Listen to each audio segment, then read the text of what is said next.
Vendredi 21 octobre 2011, minuit 32. La sentence tombe pour l'Empire du Milieu. Ce reflet qu'il se refusait à voir est aujourd'hui incontournable. Le miroir qui fait trembler la Chine n'est autre que la dépouille mortelle d'une fillette de 2 ans, victime de l'abandon d'une société déracinée et d'un peuple empreint d'égoïsme. L'annonce est désormais officielle et provient du porte-parole de l'hôpital militaire du canton Sud. Petite Yuyu est morte. Après une semaine d'un combat acharné contre la mort, la petite Wang Yu, surnommée Yuyu, a succombé à ses blessures. Aurait-il pu en être autrement? Certainement, mais pas en Chine. Les circonstances de sa mort sont dignes d'une fiction, mais ne sont pourtant que la triste réalité qui accourt actuellement au sein de la 2e puissance mondiale. La vidéo a fait le tour du monde. Elle a choqué, elle a dérangé, elle a scandalisé, elle a heurté. Pour ma part, et pour reprendre une expression chère à Stéphane Hessel, elle m'a indigné. Le 13 octobre 2011, Wang Yu, 2 ans, quitte le magasin de ses parents situé dans la ville de Foshan, l'une de ces villes industrielles de la province du Guangdong où s'est développé l'atelier du monde, notre atelier.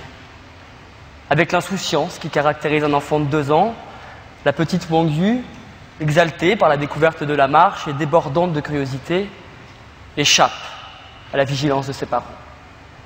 En voulant profiter de la vie, elle va rencontrer la mort sur fond d'indifférence et d'égocentrisme. Wang Yu se trouve au cœur d'une rue commerçante lorsqu'un camion la percute. Elle ne fait évidemment pas le poids et tombe sous l'impact du véhicule. Les roues avant écrasent son petit corps. Le chauffeur marque alors un temps d'arrêt. Non pas pour sortir et lui porter secours, mais bien pour reculer et s'assurer de franchir l'obstacle avant de s'enfuir. Les roues arrière viennent à leur tour comprimer le corps du poupon inconscient. 1,360 milliard de Chinois et pas un témoin. La fillette jonche le sol tel un bout de tissu. Son calvaire ne fait alors que commencer. Il durera près de 8 minutes, soit l'équivalent du temps qui m'est aujourd'hui imparti pour défendre sa cause. Si la vision d'un enfant ensanglanté est insoutenable, elle n'est presque rien à côté de la désaffection infâme dont vont faire preuve les passants.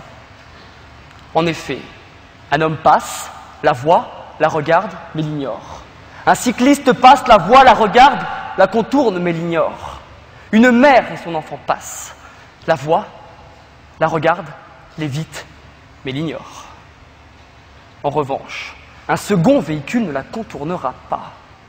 Ainsi, le calvaire se répète pour Wang Yu, qui doit une nouvelle fois subir les assauts d'une société dont la morale ne semble être qu'une chimère. La scène aurait pu s'arrêter là.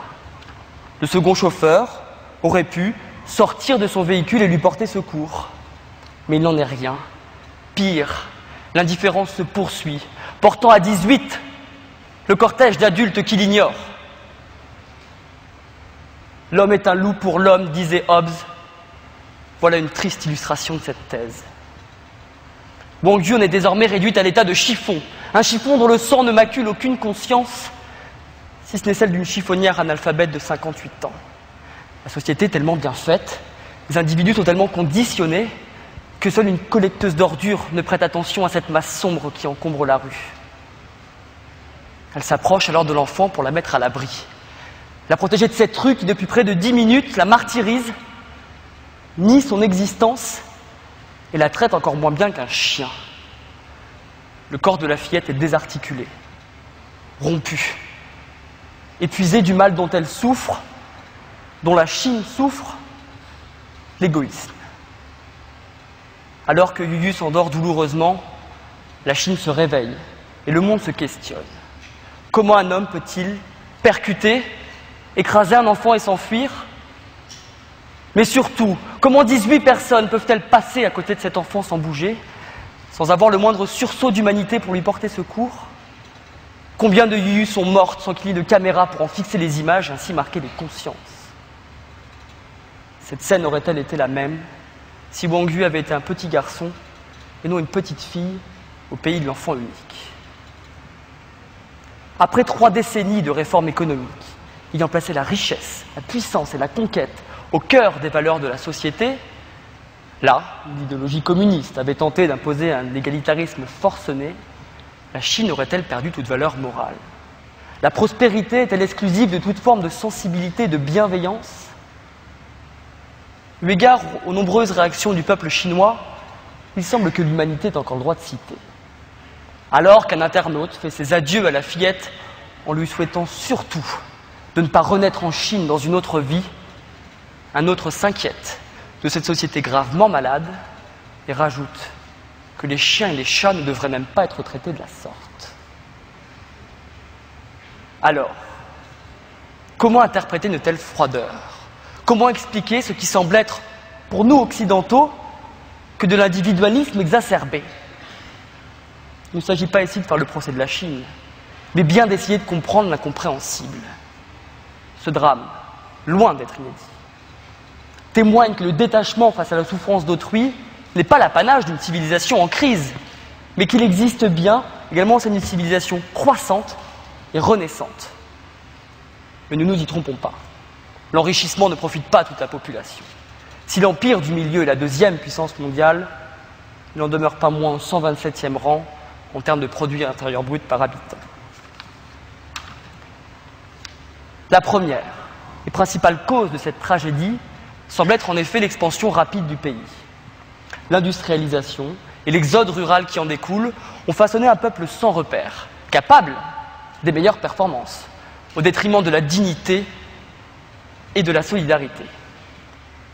Cette société en mutation, dont les seuls leitmotivs ne s'avèrent être que la réussite et la rentabilité, ne se voit imposer comme contrainte morale que celle de ne pas s'opposer au régime, de ne pas critiquer le pouvoir en place, en d'autres termes, ne pas faire preuve de dissidence. Une nouvelle interrogation s'impose donc à moi. L'auteur de cette vidéo, qui se propage aujourd'hui comme une onde de choc, ne risque-t-il finalement pas plus de représailles que l'auteur même de l'accident et que l'ensemble des badauds impassibles? D'ailleurs, que risquent ces derniers? Que risque en Chine un homme qui écrase un enfant et s'enfuit lâchement? Que risque en Chine une personne qui laisse mourir dans l'indifférence un être humain? Rien, ou du moins quasiment rien. La deuxième explication à l'horreur qui entoure cette scène réside peut-être là. Là, c'est-à-dire dans les lacunes du système juridique et moral chinois. Les Chinois ont intégré que cela leur coûterait moins cher que leur victime soit morte plutôt qu'handicapée. Le premier chauffeur a ainsi expliqué à la police avoir préféré rouler une 2e fois sur la fillette et la tuer, car cela lui coûterait de 10 000 à 20 000 yuan, contre 10 fois plus si elle en ressortait handicapée. Le Chinois demeure donc un homo economicus comme les autres, et cela même dans les situations les plus dramatiques. La seconde lacune juridique, à l'origine cette fois-ci de l'inertie glaciale de ce peuple, provient d'une part de la non-pénalisation du refus d'assistance à personne en danger, et d'autre part d'une jurisprudence défavorable aux bons samaritains. L'absence de réaction des passants peut en effet s'expliquer à l'aune de la jurisprudence dite Nanjing Judge. Un homme qui avait porté secours à une victime et l'avait conduite à l'hôpital s'était ensuite vu condamné. L'hôpital et la victime s'étaient retournés contre lui pour payer les frais d'hospitalisation. Le juge avait alors estimé que s'il avait amené cette femme à l'hôpital, c'était parce qu'il se sentait coupable et qu'il était certainement l'auteur de l'accident. Logique implacable. Mais l'horreur de cette vidéo ne semble pas avoir convaincu la Chine de légiférer contre la non-assistance à personne en danger. Guidé une nouvelle fois par des considérations économiques, on pouvait lire à la une d'un quotidien quelques jours après les faits qu'il serait plus approprié de remettre une somme d'argent à ceux qui aident les victimes plutôt que de punir ceux qui ne le font pas. La morale serait donc monnayable et la loi incapable d'être source d'éthique. Si des pays comme la France ont fait le choix de remettre une légion d'honneur aux citoyens faisant preuve de bravoure et d'altruisme, le chemin semble encore long pour qu'en Chine, les mots humanité et dignité prennent un sens et résonnent naturellement dans les esprits.